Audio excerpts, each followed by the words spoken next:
आज से लाखों साल पहले अफ्रीका के घने जंगलों में इंसानों की विभिन्न प्रजातियां रहा करती थी। ये बात उस समय की है जब हमारे पूर्वज यानी आदि मानव का विकास हो रहा था। उस समय पूरे अफ्रीका में आदि मानव के अलावा अन्य जीवों का राज हुआ करता था। यही महाद्वीप इंसानी जीवन की उत्पत्ति का केंद्र रहा है।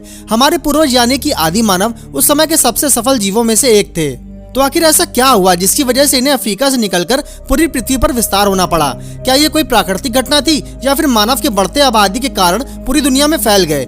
आखिर वो कौन सी प्रजाति थी जिसने सबसे पहले अफ्रीका महाद्वीप से बाहर निकलना चाहा? देखा जाए तो 2 मिलियन यानी 20 लाख वर्ष पहले अफ्रीका महाद्वीप आधुनिक रूप से विपरीत था। ये मैदान घने जंगलों से घिरे रहते थे और चारों ओर खूबसूरत पहाड़ और नदियों का प्रभाव था। घने जंगलों में खतरनाक जानवर अपना शिकार किया करते थे। उस समय के सबसे सफल शिकारी बड़े दांत वाले बाघ और शेर हुआ करते थे। लेकिन इन्हीं घने जंगलों में आदि मानव भी राज किया करते थे। अफ्रीका में आदि मानव की अनेक प्रजातियों में से एक ऑस्ट्रोपैथिकस सबसे पहली प्रजाति थी। ये प्रजाति सबसे पहले पेड़ों पर रहा करती थी। ये फलों और पत्तों को खाकर अपना जीवन यापन करते थे।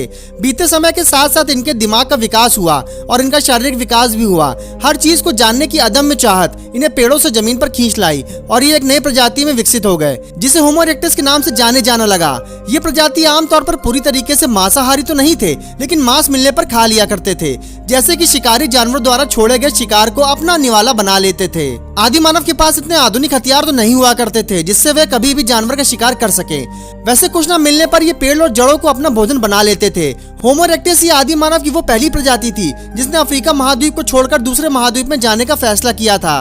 वैज्ञानिकों के अनुसार आज से लगभग 18 लाख साल पहले होमो इरेक्टस यूरोप और एशिया में फैलना शुरू हो गए और वहां से उनका विस्तार सभी महाद्वीपों में होता चला गया। जैसे कि नॉर्थ अमेरिका और साउथ अमेरिका में हर महाद्वीप के वातावरण के अनुसार उनके रंग बदलते गए। जैसे कि ठंडे स्थानों पर रहने वाले गोरे हो गए और गर्म स्थानों पर रहने वाले काले।